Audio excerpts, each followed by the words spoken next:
평안히 주무셨습니까? 행복한 안식일입니다. 오늘 이 새벽에 제가 이제 이 POC에서 새벽 시간에 마지막으로 전할 말씀은 촛불 인생과 등불 인생이라고 하는 제목으로 우리가 24시간 실질적으로 삶 속에서 하나님과 동행할 수 있는지 그 힘과 방법에 대해서 말씀을 전하고자 합니다. 이 독일 예술가인 이 볼프강 스틸러가 만든 작품입니다. 뭐 같습니까? 성냥개비 같죠? 성냥개비 이렇게 불 쫙 켜고 나면, 붙이고 나면 꺼진 상태. 이 작품의 제목은 번아웃입니다. 번아웃, 탈진이죠. 여러분, 이게 그냥 성냥개비처럼 조그만 게 아니고 사람 키보다 커요. 그래서 이걸 나무로 만들었는데 이 꼭대기가 뭔지 아십니까? 잘 안 보이시죠? 사람 얼굴이에요. 너무나 고뇌하는, 지쳐있는 사람 얼굴들입니다. 많은 신자들이 신앙생활 하는데 지치고 있습니다. 많은 신자들이 교회 봉사를 하는데 탈진하고 있습니다. 많은 사명자들이 재림신앙의 사명을 감당하는 일에 번아웃되고 있습니다. 여러분, 예수님과 동행하려면 에너지가 있어야 합니다. 그 에너지가 공급되어야 합니다. 출애굽기 27장 20절에 보면 너는 또 이스라엘 자손에게 명하여 감람으로 찌어낸 순결한 기름을 등불을 위하여 내게로 가져오게 하고 끊이지 말고 등불을 켜되 그랬습니다. 모세를 통하여 짓게 한 성소의 첫째 간에는 세 가지가 있었습니다. 하나가 촛대였습니다. 촛대인데 초를 꽂은 것이 아니고 등불이었습니다. 그래서 끊임없이 감람류, 올리브 기름이 공급되어야만 했습니다. 여러분, 성경에서 말하는 하나님의 백성의 빛, 마태복음 5장 14절에 너희는 세상의 빛이라고 말할 때 그 빛은 촛불이 아닙니다. 그 빛은 등불을 의미합니다. 촛불은요, 여러분 촛불 아시죠? 촛불은 그 초의 양만큼만 탑니다. 그러나 등불은요, 기름이 공급되는 만큼 탑니다. 많은 신자들이 신앙생활하고 교회에서 봉사를 하고 사명을 이루어가는 일에 촛불처럼 삽니다. 그러니까 자기 것으로 태우는 것이죠. 그러다 좀 타기도 합니다. 빛도 좀 나는 것 같기도 하고 사람들이 보고 반응도 합니다. 그런데 곧 지쳐버립니다. 왜? 이제 더 이상 태울 초가 없기 때문에 탈진해버리는 것입니다. 오늘 우리 성소에 있었던 것은 촛대지만 그건 초가 아니고 등대였습니다. 기름이 늘 공급되는 등대였습니다. 오늘 우리 인생이 촛불 인생이 되면 절대로 빛을 발할 수가 없습니다. 하나님은 우리 인생이 등불이 되기를 원하십니다. 그 기름은 누가 공급해 주신다고요? 그분이 공급해 주신다고 약속하셨기 때문에 오늘 우리 인생이 촛불 인생인지 등불 인생인지를 한번 점검하는 시간이 되었으면 좋겠습니다. 성경에 여러 사람들이 등장하는데 저는 대표적인 촛불 인생이 사울이라고 생각합니다. 여기 사무엘상 18장에 보면 다윗과 함께 사울이 전쟁터에서 돌아오다가 여인들이 사울과 다윗을 향하여 반응하는 말을 듣고 사울이 기분이 좋지 않습니다. 다윗이 죽인 자는 만만인데 내가 죽인 자는 천천이라고 하니 다윗이 얻을 것이 이 나라밖에 더 있겠느냐 하고 그날 이후로 사울이 다윗을 주목합니다. 여러분, 사울은 열등감이 있었습니다. 여러분, 성경에 보면 사울 잘생겼어요? 외모가 준수했다 그랬습니다. 잘생겼어요. 키 컸어요? 키 컸어요. 보통 사람들, 당시의 사람들보다 어깨 위는 더했다니 머리만큼 더 컸다 그랬습니다. 집안 좋았습니까? 그 아버지 기스의 집안은 유력한 집안이었다 그렇게 나옵니다. 그러니까 여러분, 요즘 말로 말하면 1등 신랑감이에요. 잘생겼죠? 키 크죠? 집안 좋죠? 사람들이 부러워하는 모든 걸 다 갖춘 사람이에요. 그런데 그건 외모였습니다. 그의 가슴은 채워지지 않았습니다. 그렇기 때문에 그런 외모와 그러한 환경을 갖추고도 그의 마음은 공허했습니다. 여러분, 이 세상에 돈 많고요, 이 세상에 높은 자리가 있어도 가슴이, 내면이 차지 않으면 어떤 높은 자리에 올라가도 그 사람은 열등감이 있습니다. 누가 그러더라고요. 이 세상에서 가장 떫은 감이 있는데 그 감은 열등감이다. 그래서 여러분 이 감 드시지 마시기 바랍니다. 왕이었음에도 불구하고, 여러분 사울은 왕이었는데 다윗은 뭐였습니까? 신하였잖아요. 그죠? 처음에는 자기 병기, 이 무기 들고 방패 들고 따라오는 사람이었다가 이제 나중에 전과를 계속 올리면서 이제 장군이 된 거지요. 자기 밑에 있는 부하였습니다. 그 부하를 향하여 열등감을 가지고 있었습니다. 원인이 이렇게 나옵니다. 여기 부조 선지자에 보면 사울은 매력적인 외적 용모를 가지고 있었으나 참된 지혜로 구성된 좀 더 높은 자질은 결핍되어 있었대.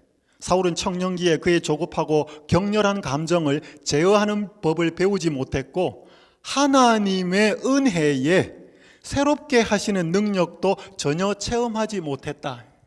이게 중요합니다.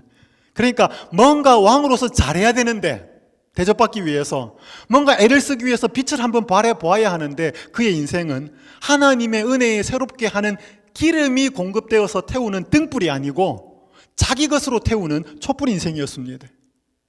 그래서 너무너무 지치고 피곤하고 그 빛이 나가지 않을 때 탈진하고 분노했습니다.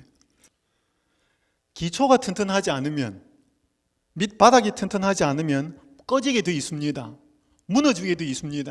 여러분, 사람이 내면이 튼튼하지 않으면 겉은 멀쩡해 보여도 내면이 차 있지 않으면 사람은 무너지게 되어 있습니다. 여기 고든 맥도날드가 쓴 내면 세계의 질서와 영적 성장이라는 책에서 이 사람이 내면 세계가 하나님의 은혜로 채워지지 못해서 허전한 마음으로 사는 사람을 쫓겨다니는 사람으로 표현하고 있습니다. 쫓겨다니는 사람의 인생의 모습이 이렇다라고 이야기하는데 우리의 모습을 한번 돌아보시면 좋겠습니다. 쫓겨다니는 사람은 성취함으로써만 만족을 얻는다고 합니다. 뭔가 과정보다는 결과가 어떻겠느냐. 내가 결과가 별로 좋지 않았어도 최선을 다했으면 그것으로 만족하는데 결과가 좋지 않으면 만족을 못하는 그런 사람은 쫓겨다니는 사람이라고 이야기합니다. 쫓겨다니는 사람의 성취의 표상들에 집착합니다. 그 사람 어떤 사람이지? 직함이 뭐지? 직위가 뭐지? 그리고 다른 사람들이 어떻게 나를 보지? 뭔가 이 성취의 표상들에 집착을 합니다. 쫓겨다니는 사람은 절제되지 않은 팽창욕에 잡혀 있다고 말합니다. 쫓겨다니는 사람은 전인적인 인격에는 별 관심이 없습니다. 쫓겨다니는 사람은 사람을 다루는 기술이 서툴다고 합니다. 그래서 사람에게 관계를 맺는 게 참 어렵다는 것입니다. 왜? 이 너무나 자기 생각이 강하기 때문에 사람을 자신의 성공에 이용하기도 합니다. 쫓겨다니는 사람은 아주 경쟁적인 경향이 있다고 말합니다. 그리고 중요한 특징입니다. 쫓겨다니는 사람은 반대나 불신에 부딪히게 되면 언제든지 폭발할 수 있는 격렬한 분노를 품고 있다 그랬습니다. 이 사울이 대표적인 경우였습니다. 그리고 쫓겨다니는 사람은 되게 비정상적으로 바쁘다고 합니다. 바쁘다는 평판이 성공의 중요한 지표라고 생각합니다. 저 사람 참 바쁘다. 그러면 그걸 자기가 뭐라 생각하냐 그러면 저 사람은 능력이 있고 뭔가 이렇게 할 일이 많아서 바쁘다고 생각합니다. 오늘 우리 자신의 모습을 돌아보면 촛불 인생일 때가 참 많습니다. 오늘 저는 대표적인 등불 인생, 등불의 인생을 살았던, 그래서 빛을 발했던 한 인생을 살펴보면서 우리의 모습을 어떻게 하나님과 동행할지를 살펴보겠습니다. 마리아에 대해서 좀 살펴볼 터인데요. 성경에 마리아가 참 많이 나옵니다. 그런데 지금 제가 살펴볼 마리아는 나사로 동생 마리아를 이야기하는 것입니다. 베다니에 살았던 나사로 여동생이었습니다. 요한복음 11장 1절 2절에 보면, 시대소망 566페이지를 보면 베다니에 살았던 문둥병자 시몬에게 심한 폭행을 당했다고 기록하고 있습니다. 그럼 이 폭행이 어떤 폭행인지는 상상할 수 있습니다. 남자고 여자였습니다. 그래서 그녀는 갈릴리 호수의 서쪽에 있던 막달라라고 하는 지방으로 가서 살게 되었습니다. 베다니에 살 수 없었기 때문에. 그래서 그녀에게 따라 붙었던 이름은 막달라 마리아였습니다. 7 귀신이 들렸다가 막 살았죠. 왜? 이미 베린 몸. 그래서 막 살다가 이리저리 살다가 함부로 살다가 7 귀신이 들렸습니다. 그러다가 예수님을 만나 예수님으로부터 고침을 받은 여인이었습니다. 다시 고향 베다니로 돌아왔지만 사람들에게 죄인 취급을 당했던 여인이었습니다. 예수님이 십자가에 달려 돌아가시기 전에 300데나리온의 향유 옥합을 예수님의 머리와 발에 부었던 여인이었습니다. 그리고 예수님의 무덤에 제일 먼저 찾아가 부활하신 예수님을 처음으로 만난 여인이 마리아였습니다. 오늘 이 여인의 삶의 모습을 잠깐 살펴볼 터인데, 이 마리아에게 뗄래야 뗄 수 없는 하나의 문구가 있습니다. 여러분 좀 기억하시기 바랍니다. 그 문구는 주의 발 아래라고 하는 단어입니다. 문구. 무슨 단어야? 주의 발 아래. 이 마리아의 삶 속에 어떻게 주의 발 아래의 인생이 적용되었는지를 살펴보겠습니다. 첫 번째, 그녀는 주의 발 아래에서 말씀 듣던 여인이었습니다. 주의 발 아래 앉아 그의 말씀을 듣더니, 한 번은 예수님이 베다니에 있는 그녀의 집에 방문했습니다. 언니 마르다는 음식 준비로 대단히 분주했습니다. 그런데 동생 마리아는 예수님의 발 아래 앉아 그분의 말씀 듣는 쪽을 선택했습니다. 이 급기야 화가 난 마르다가 예수님께 와서 마리아가 자기를 도와주지 않고 있으니까 뭔가 좀 말을 해달라고 말합니다. 그때 예수님이 마르다에게 너가 많은 일로 근심하고 그렇게 염려하지만 몇 가지만 하든지 한 가지만이라도 족하다, 그렇게 이야기한, 여러분 잘 아시는 내용입니다. 여러분 여기에 마르다가 예수님 접대하기 위해서 애썼습니까? 애썼어요. 여러분 그런데 마리아도 예수님 접대했습니다. 여러분 마리아가 예수님 접대한 거 아십니까? 잘 모르시죠? 이 귀한 집회에 부족한 사람을 초청해 주셔서 감사를 드립니다. 제가 오고 나서 우리 글렌데일 교회가 제가 불편하지 않도록 아주 잘 챙겨주시고 강사 대접을 잘 해주셨습니다. 감사합니다. 그런데 강사 대접을 제일 잘해준 분들은 글렌데일 교회가 아니고 바로 여러분들입니다. 여러분 저는 여기에 말씀을 전하는 것을 부탁을 받고 왔습니다. 그래서 제가 여기 온 목적은 말씀 전하는 거예요. 여러분 말씀 전하는 사람에게 가장 좋은 대접은 뭡니까? 말씀 잘 들어주는 거예요. 맞아요? 그게 최고의 대접입니다. 여러분 예수님이 나사로 집에 갔습니다. 물론 몸이 피곤해서 쉴 수도 있었습니다. 그러나 예수님은 자기가 배부르고 먹고 자기가 피곤해서 쉬고 하는 그것이 인생의 목적이 아니었습니다. 그러다가도 주변에 사람이 몰려오면 언제든지 천국 말씀을 전하시는 것이 그분의 사명이었습니다.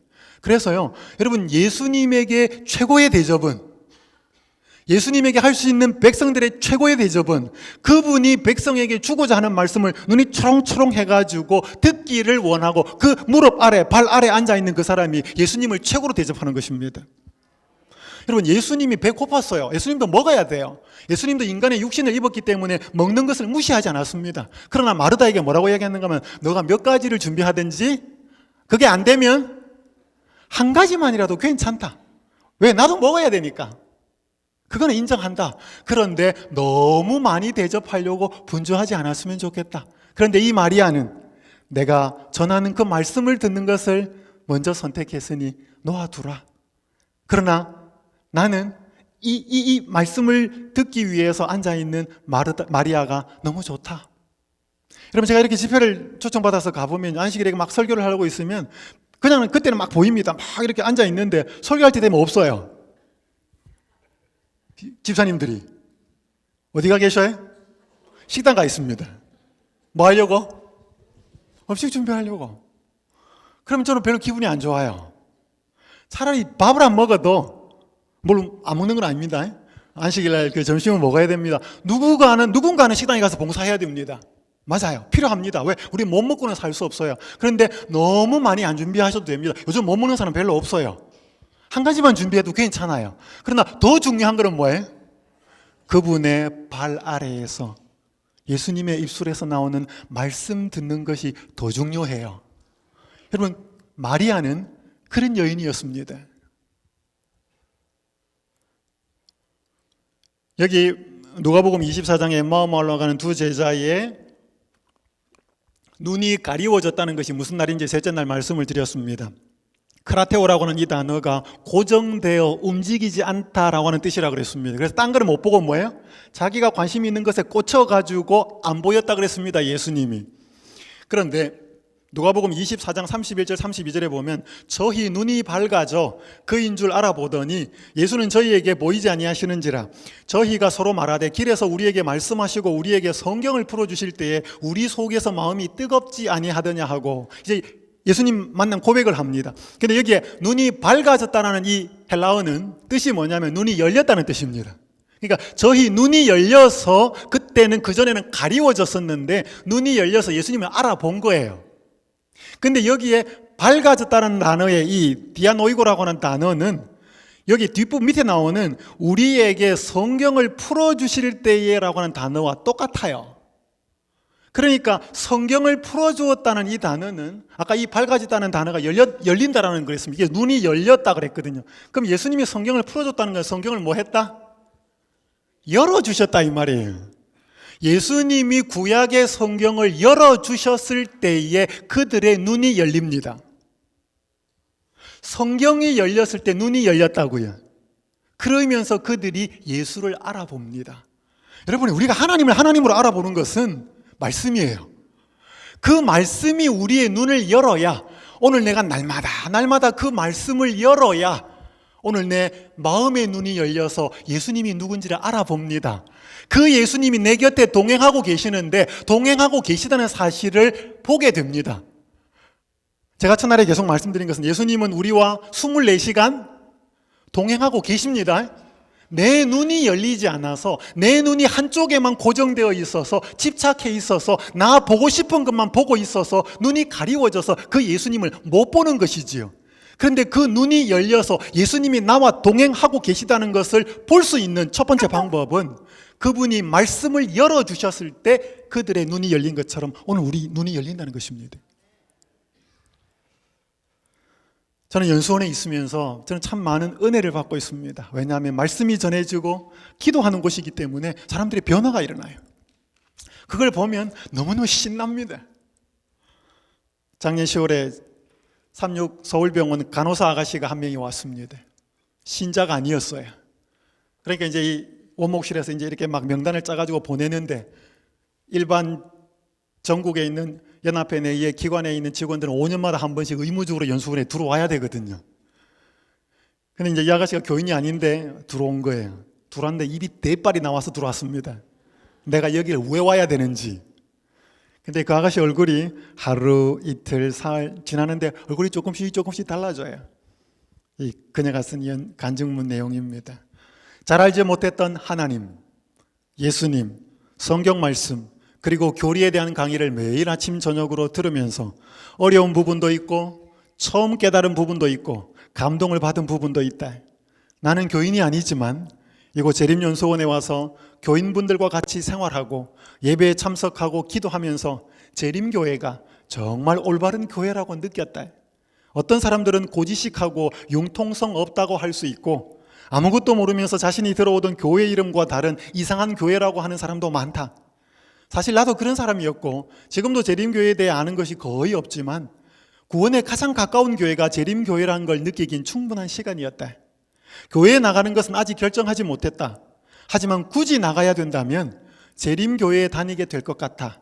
조금 제한이 많고 까다롭지만 그게 성경대로 따르는 것이라면 그렇게 하는 것이 맞으니까 말이다. 아가씨 변화됐어요? 변화됐어요. 어떻게 변화됐어요? 말씀 듣고 골방에 가서 말씀 보고 그거밖에 없어요.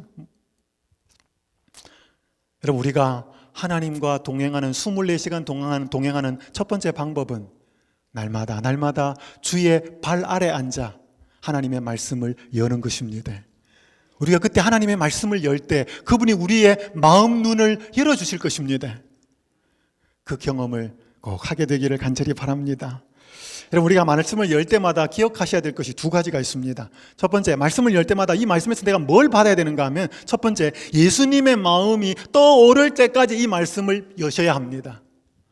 여기 보니까 또 우리에게 더 확실한 예언이 있어. 어두운 데 비치는 등불과 같으니 날이 새어 샛별이 너희 마음에 떠오르기까지 너희가 이것을 주의하는 것이 가하니라. 이 샛별은 요한계시록 22장 16절에 나는 다윗의 뿌리요 자손이니 곧 광명한 새벽별이라 라고 말씀하시는 예수 그리스도를 가리키는 것입니다. 그러니까 예수님이 내 마음에 떠오르기까지 우리가 뭐를? 하나님의 말씀을 열어서 보는 것이 중요합니다. 여러분, 성경 말씀을 보면서 예수님을 발견해야 돼요. 여러분 출애굽 19장 4절에 보면 나의 애굽 사람에게 어떻게 행하였음과 내가 어떻게 독수리 날개로 너희를 내게로 내게로 인도하였음을 너희가 보았느니라. 저는 한때요, 예수님이 모세를 통해 하나님이 모세를 통해서 고통 중에 있는 이스라엘 백성들을 인도하여 가나안 땅으로 인도하셨는데 저는 출애굽의 최종 목적지가 가나안 땅인 줄 알았어요. 근데 성경을 보니 그게 아니에요. 여러분 출애굽 최종 목적지는 어디예요? 어디예요? 어디? 여러분 출애굽에 고통당하던 애굽에서 고통당하던 이스라엘 백성들을 끄집어내어서 하나님은 물론 물리적으로는 가나안 땅에 데리고 가기로 했습니다. 그러나 그것이 최종 목적지가 아니에요. 예수님이 이스라엘 백성들을 가나안 땅에서 인도하여서 데리고 가고 싶었던 최종 목적지가 어디예요? 예? 예수님이에요. 예수님 품, 예수님 가슴. 이집트에서 나왔어도 예수님 가슴에 도달하지 못했으면 구원 못 받았어요. 광야에서 뻑하면 불평하고 그렇게 살다가 다 죽었습니다. 여러분 오늘 예수님이 우리를 정말로 인도하여서 물론 하늘까지 우리를 인도할 겁니다. 하늘 가나안으로. 근데 예수님의 품에 예수님의 가슴에 먼저 도달이 돼야 그 사람이 하늘에 가요. 우리가 성경을 보면서 날마다 우리를 독수리 날개로 업어서 우리를 자신에게로 인도하고 계시는 예수님을 발견할 수 있어야 합니다. 그래야 성경이 재미가 있고 그래야 눈이 열려요. 한 여인이 있었습니다. 어느 날 서재에서 한 책을 꺼내 읽었는데 너무 재미가 없었습니다. 그녀가 지금까지 본 책 중에 제일 재미없는 책이었습니다. 다시는 그 책을 보지 않겠다고 책꽂이에 꽂았습니다. 몇 년이 지난 뒤에 그녀가 한 남자를 만나서 사랑에 빠지게 되었습니다. 근데 우연한 기회에 한 사실을 발견하게 되었습니다. 자기가 만나서 사랑에 빠져서 약혼을 한 약혼자의 이름과 몇 년 전에 자기가 그렇게 재미없게 읽었던 저자의 이름이 같아요. 그래서 그녀가 약혼자를 만나서 말했습니다. 야, 우연치고 너무 재미있지 않아요? 내가 본 책, 정말 재미없었던 책 쓴 사람의 이름이 당신 이름하고 똑같아요. 그러자 그 약혼자가 빙그레 웃으면서 이렇게 이야기했습니다. 제가 그 책 썼어요. 제가 그 책 썼어요. 그러니까 이 아가씨가 너무 미안해졌습니다. 그리고 그날 밤 데이트를 마치고 집에 돌아와서 그 책을 다시 뽑았어요. 다시 읽어보기 시작했습니다. 와, 너무 재밌어요. 너무 재밌어서 그날 밤을 새워서 다시 읽었어요. 그리고 그 책을 꽂아두고 다음날 아침에 약혼자에게 전화를 해서 이렇게 말했습니다. 그 책은 내가 지금까지 읽은 책 중에 제일 재밌는 책이에요. 그녀가 왜 이렇게 바뀌었죠? 사랑 때문에. 그 전에 그 책은 나하고 아무 상관없는 책이었어요. 그러니까 별로 재미가 없죠. 그런데 그 책을 쓴 사람이 누구다? 내 사랑하는 사람이고 내가 사랑하는 사람이고 나와 함께 이제 결혼을 해서 평생을 살 사람이 그 사람이 쓴 책이라고 생각하고 바라보니 너무너무 구구절절히 감사하고 이 감동적인 이야기예요. 여러분 오늘날 많은 사람들이 성경이 나하고 무슨 상관이 있는지를 모르고 읽습니다.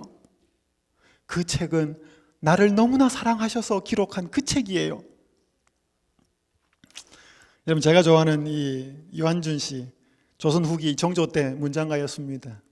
이 사람이 한 말이 있습니다. 사랑하면 알게 되고 알게 되면 보이나니 그때 보이는 것은 전과 같지 않으리라.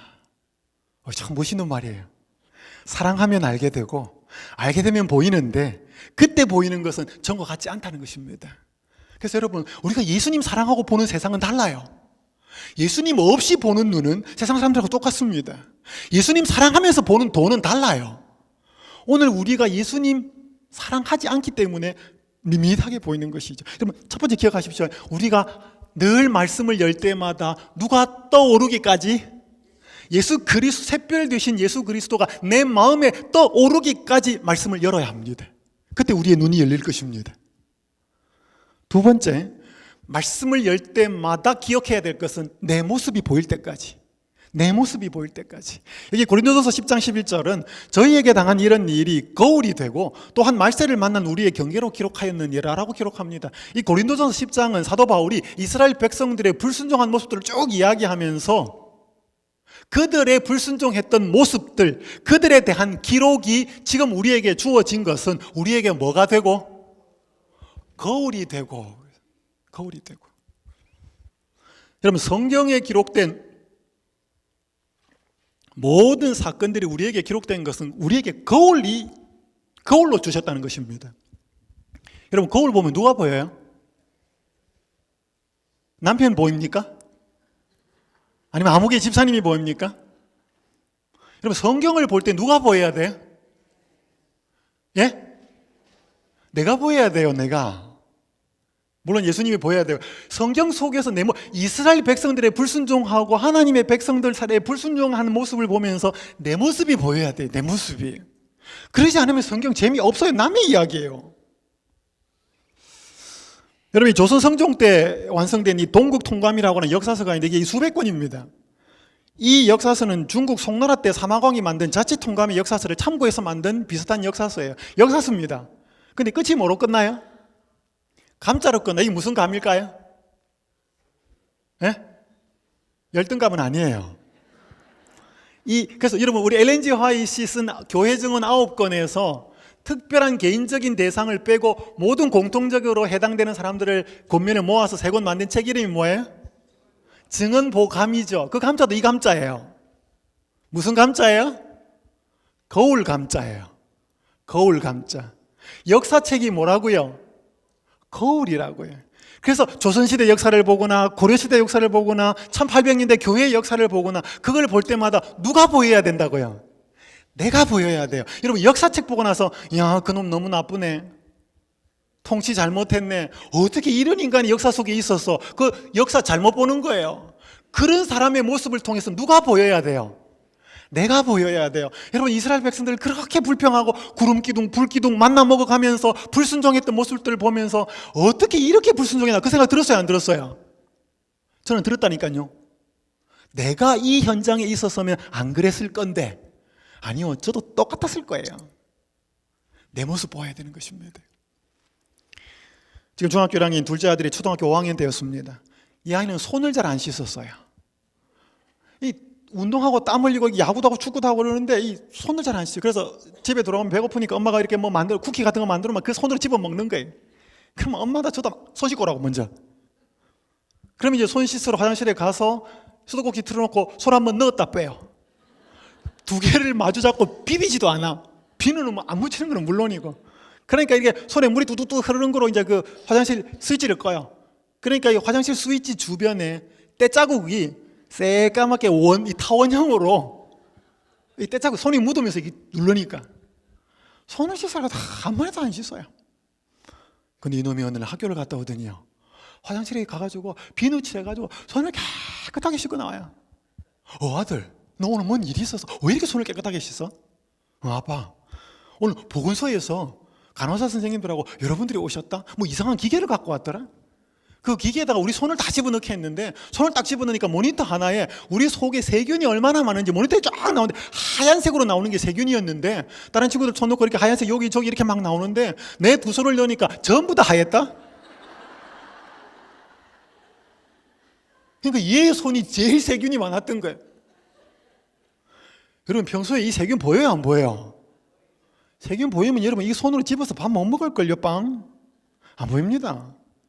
근데 그 특별한 기계에 손을 넣었을 때 뭐예요? 어마어마하게 이 세균이 많다는 거 이거 본 거예요. 와, 내 손이 지금 깨끗해 보이는데 이렇게 더럽구나. 그 집에 가서 막 깨끗하게 씻기 시작한 거예요. 며칠 안 가더라고. 근데 여러분, 우리의 눈으로 손을 보는 거하고 특별한 기계에 손을 넣어 보는 거하고는 달라요. 여러분, 우리 눈으로 우리 자신의 모습을 보면 꽤 괜찮아요. 그죠? 뭐 나쁜 짓을 했어요. 근데 말씀이라고 하는 생명의 눈을 통해서 우리를 보면요, 달라요. 말씀은 살았고 운동력이 있어서 우리의 생각과 관절과 골수를 찔러 쪼개는 내면의 깊숙한 은밀한 죄를 보여주십니다. 여러분, 성경 볼 때 그걸 봐야 돼. 그때 우리가 얼마나 예수 그리스도가 필요한 죄인인지를 깨닫게 됩니다. 말씀을 열어야 동행하는 예수님을 깨닫게 됩니다. 두 번째는요, 이 마리아는 주의 발 아래에서 탄원하던 여인이었습니다. 요한복음 11장 32절에 마리아가 예수 계신 곳에 와서 보이고 그 발 앞에 엎드려 가로되 주께서 여기 계셨다면 내 오라비가 죽지 아니하였겠나이다 하더라. 오빠 나사로가 병들었습니다. 그래서 평소에 친분이 있던 예수님에게 보냈어요. 예수님 좀 와보십시오. 예수님이 안 왔어요. 왜 안 오실까? 왜 안 오실까? 이제는 오시겠지. 이제는 오시겠지. 결국 오빠 죽었어요. 죽고 나서 나흘이나 지났을 때 그때야 예수님이 모습을 드러냅니다. 물론 예수님이 이 일을 통해서 무엇을 할 것인지 계획이 있었기 때문에 예수님은 의도적으로 지체하셨습니다. 나사로가 죽도록 놔뒀어요. 마리아가 그걸 알 턱이 없죠. 예수님이 찾아왔을 때 마리아는 그의 발 앞에 엎드려서 탄식합니다. 예수님 계셨더라면, 예수님 여기 있었더라면 우리 오라버니 안 죽었을 텐데요. 여러분, 마리아의 두 번째 주의 발 아래에서 행했던 그의 삶은, 그녀의 삶은 그 예수님 앞에 자주 엎드려서 가슴 속에 답답하고 풀리지 않고 가슴 아픈 사연들을 예수님 앞에 내어놓고 탄식하며 탄원하며 기도했습니다. 이것이 마리아의 등불 인생의 삶을 가능했던 힘이었습니다. 여러분, 예수님의 발 아래는 우리의 마음속에 일어나는 모든 희노애락, 기쁘고 분노하고 가슴 아프고 즐겁고 안타까운 모든 우리의 감정들을 다 털어놓는 것입니다. 그렇게 할 때 우리의 마음이 시원해지면서 그분의 말씀, 그분의 음성을 듣게 되는 것입니다. 저는 연수원에서 일하는 게 참 행복합니다. 왜냐하면 하나님의 일하시는 걸 보게 되거든요. 하나님이 살아계신 걸 봐요. 다 올 때는 마음이 심란해서 옵니다. 무거운 짐 엄청나게 가지고 옵니다. 그러면서 골방에서 씨름합니다. 하나님 보여주십시오. 하나님 이 말씀에 이 문제에 해답을 주십시오. 어떤 분들은 연수 끝날 때까지 아무런 그게 없어요.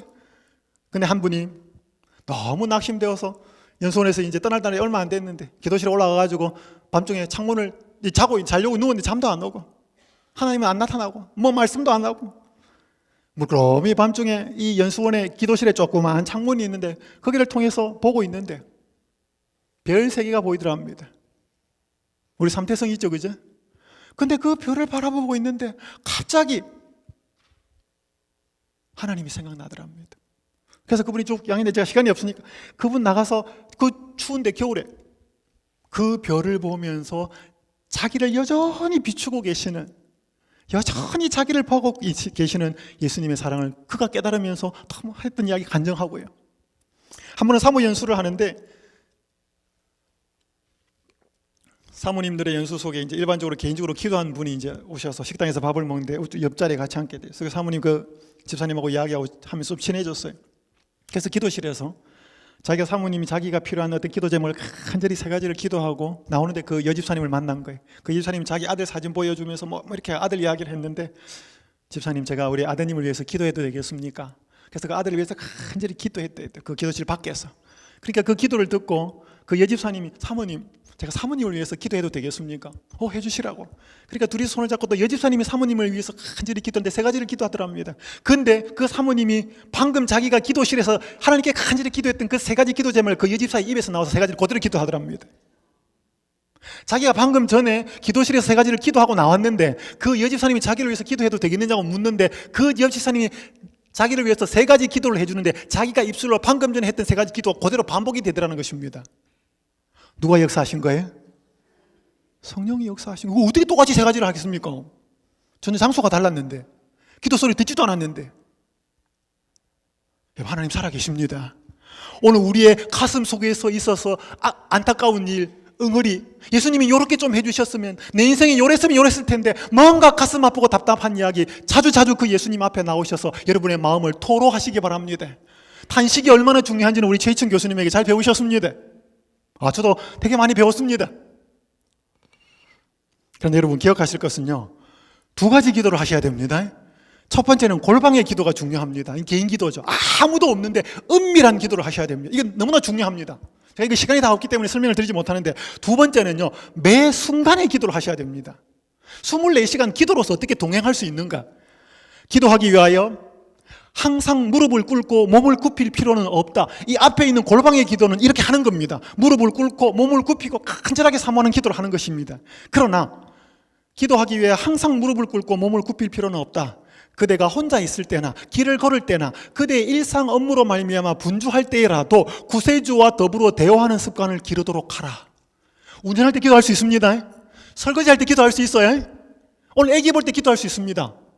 로마서 10장 9절 10절 제가 말씀드렸습니다. 마음으로 믿어 의에 이르고 입으로 신하여 구원에 이른데, 예수님이 내 삶의 문제를 도와주실 수 있다는 사실, 구원에 관한 문제를 해결할 수 있다는 사실을 정말로 믿으셔서 날마다 예수님 이름, 순간순간마다 예수님 이름 부르셔야 합니다.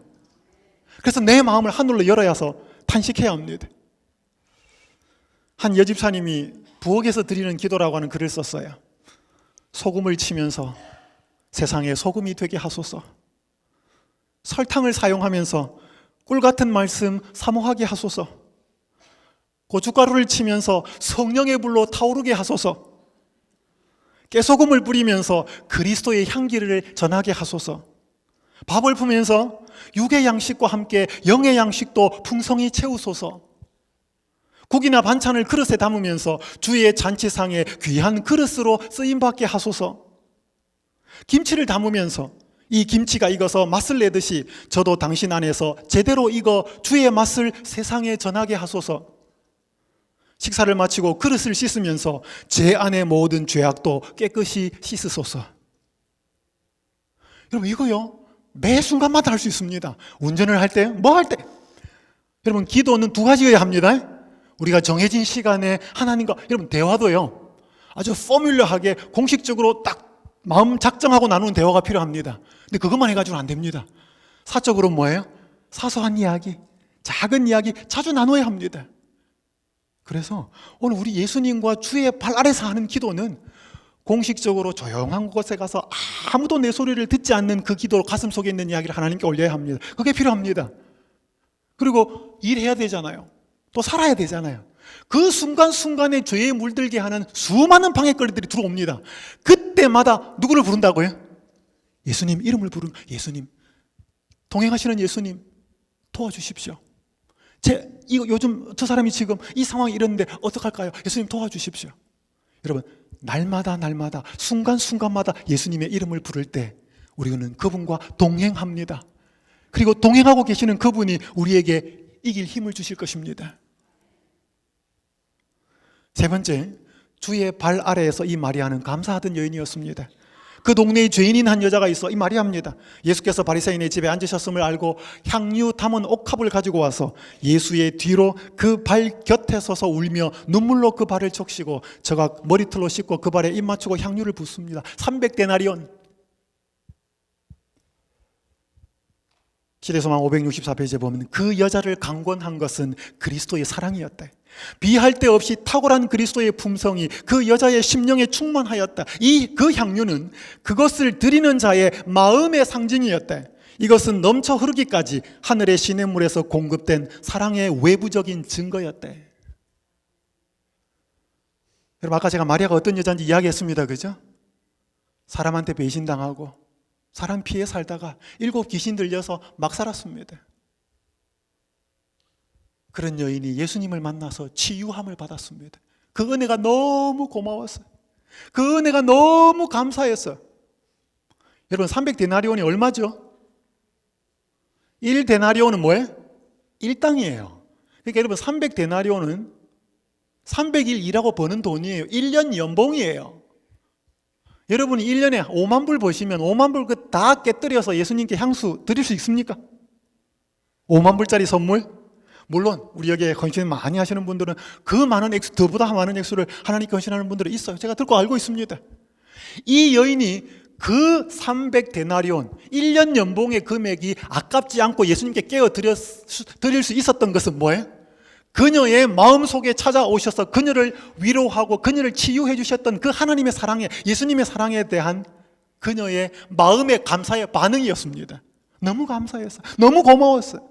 제가 드릴 건 이거밖에 없는데. 여러분, 예수님의 부어주신 축복에 비하면 우리가 드리는 건 정말 아무것도 아니에요.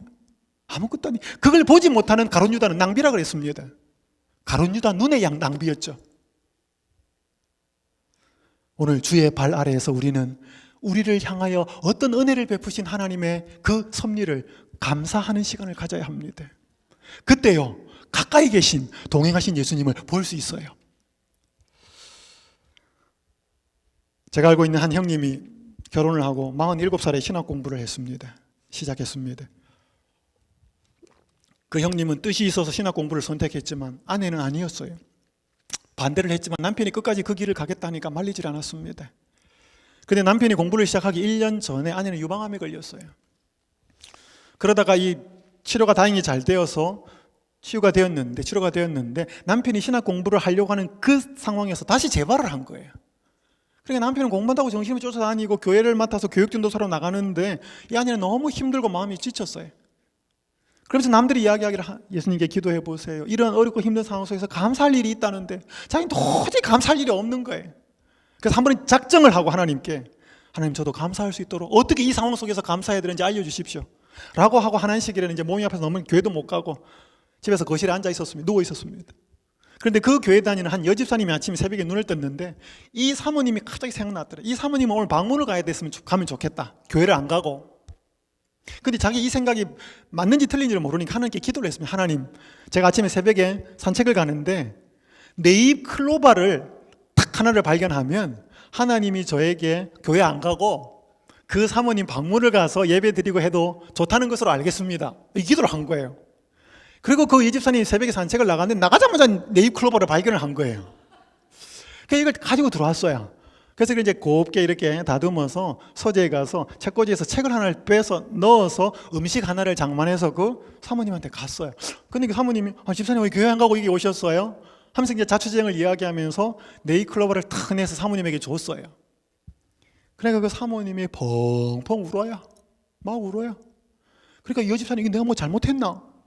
막 안절부절을 못하는데 그 여집사님, 그 사모님이 이 여집사님에게 이야기한 게요. 그 여집사님이 네잎 클로바를 넣어온 책이 평생감사라는 책이었어요. 그러니까 이 여집사님이 네잎 클로바를 해서 이거 갖고 가야 되니까 쭉 보면 책꽂이에서 눈에 확 띄는 책이 있어. 그걸 뽑아와가지고 집어넣은 거예요. 그리고 음식 하나 만들어서 갖고 와서 이 책을 사모님이 보는 데서 이 안에 걸 내서 준 거예요. 사모님은 어디에 관심이 있었어요? 네잎 클로바는 사모님 관심 없어요. 그 사모님의 하나님을 향한 간절한 기도 제목, 하나님, 이 내가 암에 걸리고 이 힘든 상황 속에서 내가 어떻게 감사해야 되는지 좀 그 감사할 수 있는 이유를 보여주십시오. 그렇게 기도하고 있는데 그 집사님이 이 책 갖고 온 거예요. 두 분이 서로 하나님의 은혜, 하나님이 인도하신 그 섭리의 과정을 이야기하면서 서로 함께 울고 무릎 꿇고 기도하고 그렇게 행복한 안식일을 보냈다고 한 사모님이 안식일 날 간증을 했습니다. 사랑하는 여러분이요, 오늘 우리가 하나님께 평생 감사하고 살 수 있는 그 은혜를 우리가 하나님께 날마다 받았으면 좋겠습니다. 정말로 우리가 눈이 열려서 그분이 우리의 삶을 붙들고 계시는 그 하나를 볼 수 있다면 정말로 어떠한 상황 속에서도 평생 감사할 수 있지 않겠습니까? 여러분, 여기 시대소망 525페이지 제가 마무리를 합니다. 그리스도의 사업에는 주의성 깊고 정열적인 일꾼이 필요하다. 마르다와 같은 사람들이 활동적인 종교 사업에 저희 열심을 다할 넓은 분야가 있다. 그러나 그들을 먼저 마리아처럼 예수의 발 앞에 앉게 하라. 근면과 기민성과 정력이 그리스도의 은혜로 말미암아 성화되게 하라. 그러면 그 생애는 선을 위한 무적의 능력이 될 것이다. 여러분, 교회 여집사님들 안식일에 밥 해야 됩니까?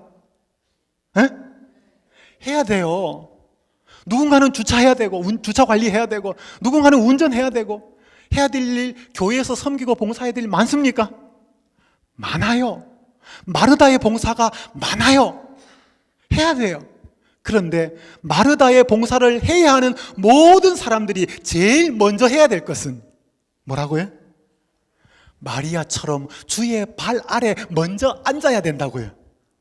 그렇게 앉아서 주의 말씀을 들어야 하고 성경 말씀을 열어서 내 가슴을 채워야 되고, 내 가슴 속에 있는 모든 고민과 아픔과 기도의 제목들을 올려서 그분 앞에 탄식하고 탄원해야 하고, 그러면서 내 인생을 인도하신 하나님의 그 은혜에 대해서 가슴 속에서부터 감사의 삶을 사는 그 주의 발 아래 앉아있는 그 경험을 통해서 내 마음에 기름을 채워야 그가 설거지하면서, 식당에서 밥하면서, 주차하면서, 안내하면서 웃음으로, 미소로, 봉사로, 섬김으로 하는 그 빛이, 그 힘으로 나올 수 있다는 뜻입니다. 여러분은 촛불 인생이십니까? 등불 인생이십니까? 24시간 예수님과의 동행을 가능하게 하는 힘은 말씀입니다. 그런데 여기 시편 1편 1절 2절에 말씀을 묵상하는 것을 어떻게 묵상해야 된다? 주야로. 아침에 기도력 읽고 성경 한번 보는 것으로는 안 된다는 것입니다. 주야로 묵상해야 되고, 기도 골방에서만 한 것으로 되지 않는다는 것입니다. 기도 어떻게 하라고요? 항상 24시간 살아있을 때, 설거지를 하든 운전을 하든 밥을 하든 애를 보든, 그리고 날마다 그분이 우리에게 베풀어 주신 은혜를 생각하는데, 특별한 일에서만 감사하는 것이 아니라 어떤 일이에요? 범사. 여러분, 여기에 주야로, 항상, 범사의 이 부사 세 가지는 24시간이라는 뜻입니다. 맞습니까? 오늘 내 생명이 붙어 있는 한, 잠잘 때도, 여러분, 이 24시간 예수님과의 친밀한 동행은 이제 카카오톡의 그 헤드라인 글자입니다. 그러니까 이 24시간 예수님과의 친밀한 동행은 저의 삶의 좌우명입니다. 제가 살면서 이렇게 살고 싶어요. 때때로는 돼요. 때때로는 또 넘어집니다. 무너지고. 하지만 저는 제 곁에 저를 버리고 가지 않는 예수님 계시다는 걸 저는 확실히 믿어요. 분명히 동행하는 걸 믿어요. 그러나 제가 그렇게 동행하는 건 원치 않고, 정말 내 가슴 속에 들어오셔서 친밀한 동행을 하고 사는 것을 저는 원해요. 그래서 저는 이걸 몸부림칩니다. 제가 이제 말씀을 줄이면서, 우리 미주 지역, 서부 지역에 오셨던 우리 성도님들이 여기서 뭔가 좀 될 것처럼 보이고 받은 은혜가 계속 지속되는 것은 또 떼놓은 당상처럼 그렇게 되는 건 아니에요. 연수원 떠나면서 제가 여기에서 처음 말씀을 전할 때 했던 말 기억하십니까? 목사님, 연수원에서는 되는데 가면 안 돼요. 가면 안 돼요. 그래서 그들이 쓰는 말이 연수원 약발. 여러분, 서부 연합 야영의 약발 얼마나 갈 것 같습니까? 그렇게 많이 안 가요. 그러나 주야로 말씀을 묵상하고, 항상 기도하고, 범사에 감사할 때, 24시간 그렇게 예수님을 선택하고 바라볼 때 24시간 예수님과의 친밀한 동행이 이루어질 것이고, 그래서 에녹의 경험이 우리의 경험이 되고, 우리도 언젠가 오실 그 예수님의 그 아름다운 그 모습을 보며 하늘까지 동행하게 되시는 여러분과 제가 되기를 간절히 바라면서 말씀을 마치겠습니다.